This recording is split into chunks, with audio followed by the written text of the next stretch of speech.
Let me tell you about one of the shit parts of touring. We're on our way to Austria, but then we're flying to Vegas, and we're still stuck in Vegas. And then we're going to Canada. James.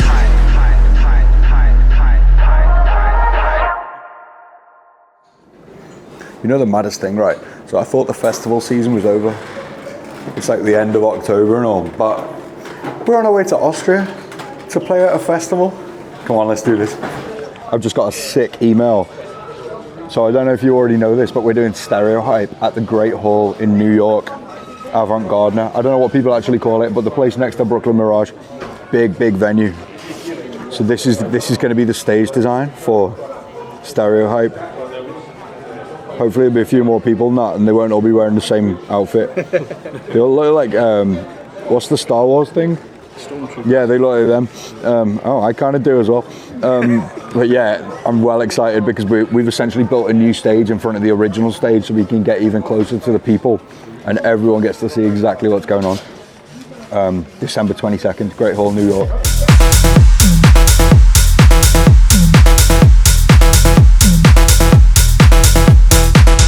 So it's actually going to be quite a diverse episode because we're in Austria right now. We're about to go to this festival, but then we're flying to Vegas and then we're going to Canada. So all the guys are here. Sabi and Paid. Paid is responsible for filming iPhone content. Rashawn K, the best tour manager in the world. Sorry.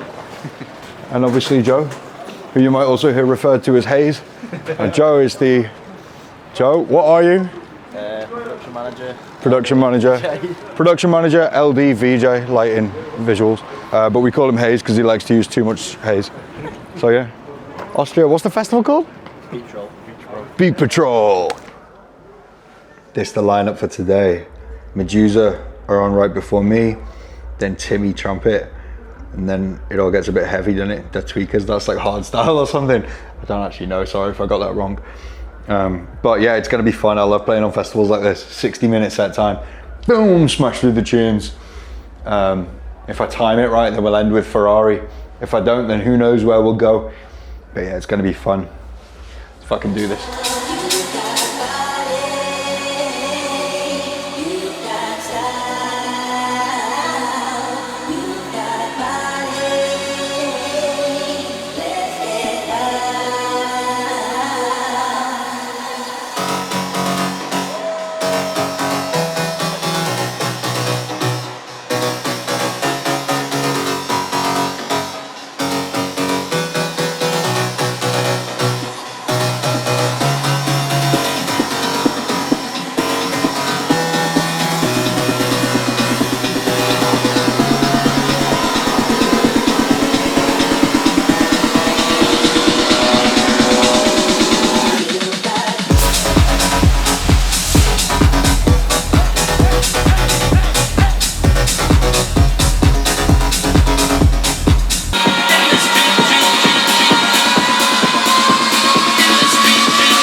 Give me a D. Give me an E. Give me a brief. Just the debrief. 8.5. It was really good. I had a lot of fun, but I was so far away from the crowd. I couldn't see their faces. So it's hard to like feel the energy from the crowd. But I think the set went really well, and I have no other complaints apart from that. The hype fan were crazy. Unfortunately, because the stage was so high, I couldn't actually get down there to meet anyone, which I'd have liked to. Yeah, it was great. I had spotlights in my eyes all night as well, which is okay. I understand. No, it's not Joe's fault. Like I understand why that's necessary so that people can see me, but that's also what stops me from seeing the crowd. You know what I mean? But that's more down to the layout than Joe, I think.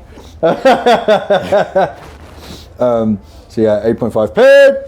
I'd have to go at 8.6. Set was sick. So much hype fam in the crowd.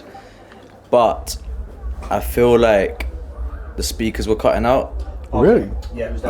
Yep. So, Did you see my message? because I was standing right next to the sub and I was like, I'm not going deaf, something's wrong.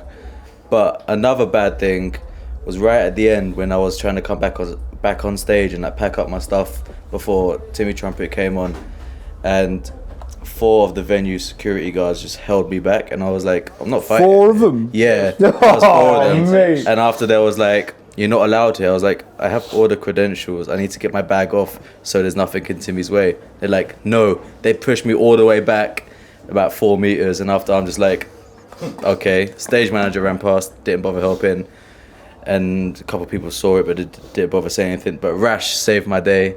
We got all our stuff and everything eventually went smoothly. But yeah, on to Rashaan. Alright, I gotta go for a 7. Sorry. The reason I'm gonna go for a 7, let's start off with the fact that they didn't have the DJS at first. The DJS had to come from Munich. Let's start with that. They didn't have stairs. Yep. Yeah, there was no stairs at the beginning. What, to the stage? Yeah. So what did you have to do? Get left like a side. piggyback? Yeah. And then there's 2 stage managers. I got to big up Roman. That guy, absolutely incredible. The first guy had to get him off the stage. He was so bad. Yeah. I've just been brutally honest. But Roman, thank you so much for all your help. The comms cut out, couldn't do nothing. We were missing a lot of special effects. The cues are all wrong for special effects. The bass cut out. The first 5 minutes of your set, there was no bass. Really? Yeah, no bass. And it just kicked in. I messaged Joe to tell the tech guys because I couldn't use comms to speak to them. But then it all went well after that, and I enjoyed myself when I was dancing. And, yeah, it was a vibe, pure vibe. Yeah, and I got that sprinter track, man. Oh my days, yeah. And security, fix up. Hayes. I'm going to give it an 8. Saving problems at the start, as Rashaan said. And then, yeah, everything after that actually was pretty good, yeah. After we sorted everything out, it was pretty good. Sick show, sick crowd, yeah. 8. Who does this?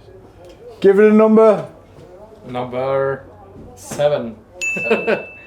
7.2. No joke. With your German, I would say 10. But 10. hey, it's good. That's good. Thank you guys. It was amazing. Number Honestly, 7 is I would like amazing. to go for a 10. No. No. First that's right. 15, 16, 17. Alright, we're getting the fuck out of here. Transition. Let me tell you about one of the shit parts of touring. We just got back to this hotel at midnight, and I thought because it's an airport hotel, they might do food all night. We went to reception to ask, and he was like, here's a menu for a local takeaway. You phone, they bring. So yeah, I'm about to eat Knabel Nossi classic for my tea. That's British for dinner. Transition. Yo, so in this next part, I did not film any travel stuff because I was super late to my flight. And I made my flight with about 5 minutes to go. So we're going to transition straight into Las Vegas. Sorry, there's no travel stuff. Transition. I didn't realise how much I'd missed America, but as soon as we get here, we sit in this big SUV and you wait 1 hour to show them your credentials to get into the country. I'm like, yeah, I fucking love it here. I'm just doing my, hang on, just checking you couldn't see my address on there.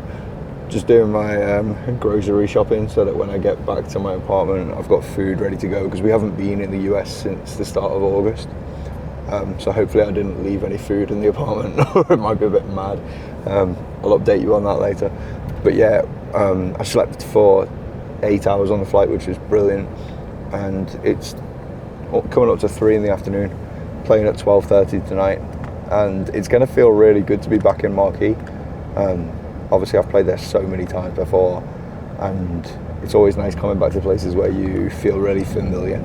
However, having not played in Vegas for 3 months, I need to get my head around what I have to play and not fuck it up because it's so fucking different, honestly, man. So yeah, welcome back to Las Vegas.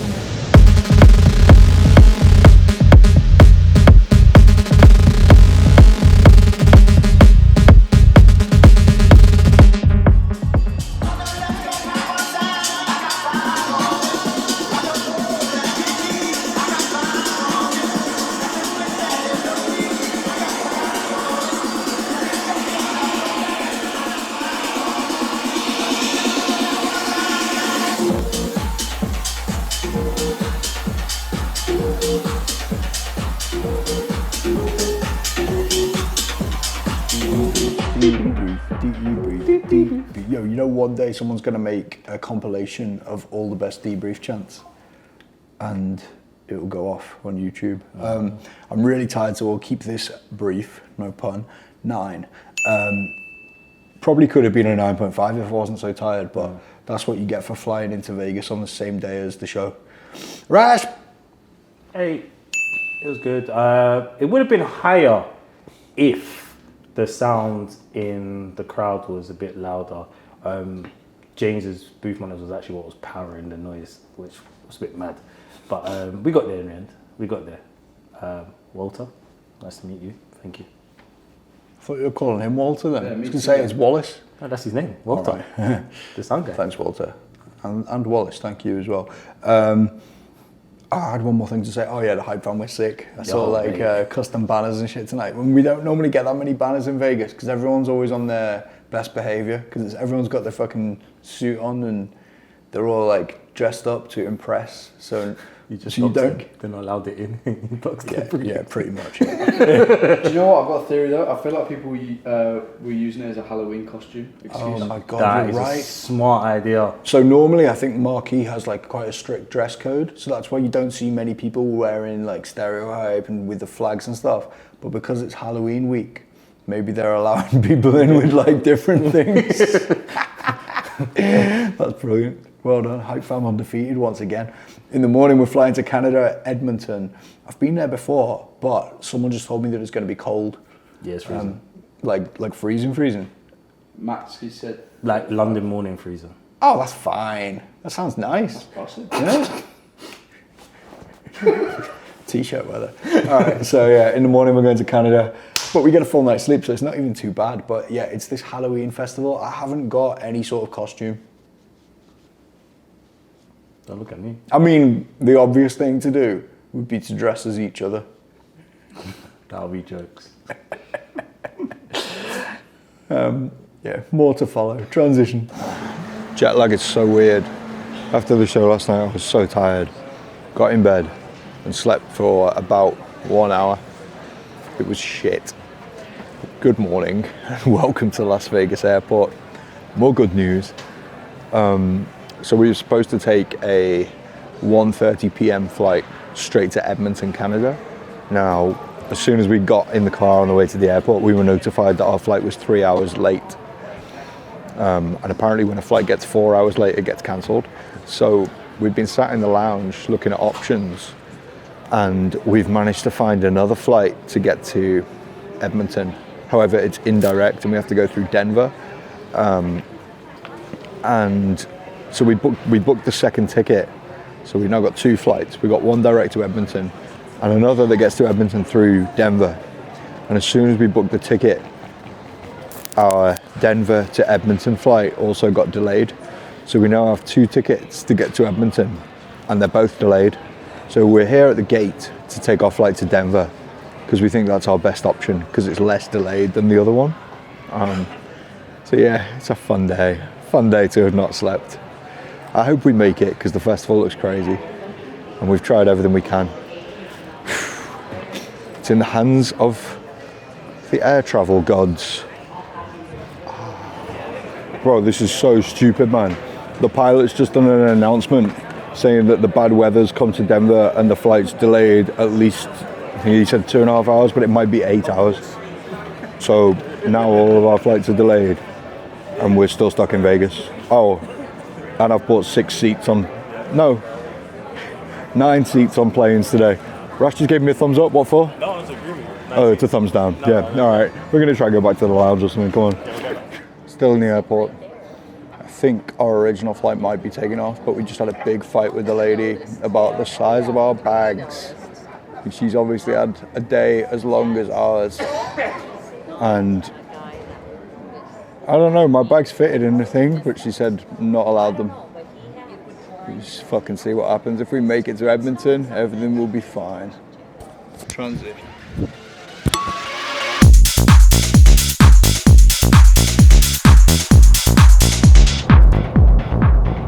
Yo, do you know how long it took us to get to Edmonton? 13 hours. That's how long it took. Actually, that's an exaggeration, but that's from me waking up to getting to Edmonton. That's how long it took. I'm really, really tired, but playing a 75-minute set, anyone can fucking find energy for 75 minutes, can't they? Let's be honest. Nicky Romero's on before me and Illenium on after me. So like it's quite a diverse lineup across all the types of dance music. So I'm just throwing a set together in the car on the way to the festival. Let's fucking do it. Transition. Slow.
Hi, it's 3 days later, we're back in Las Vegas, and this is the debrief. Debrief.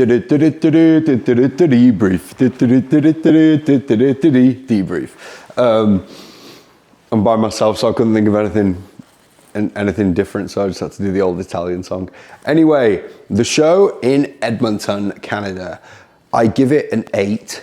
It was good fun. It was really different. It's a shame we didn't have Joe with us because they had big LED screens and the visuals on them weren't super good because I didn't have my own guy doing it. But that was just bad planning on our part. I was really fucking tired. Do you know what I learned? I should not leave London, fly straight to Vegas, do a show, and then fly straight to Edmonton, Canada and do another show all in 2 days because you need a bit of time to adjust to the time zone. So I wasn't really my best, but I think I played a good set. The people were good fun and there was loads of people in costumes as well.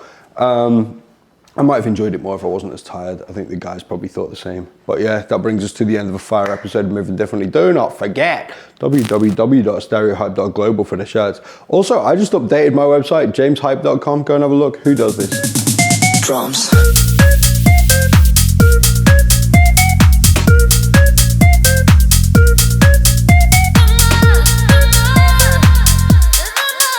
Drums.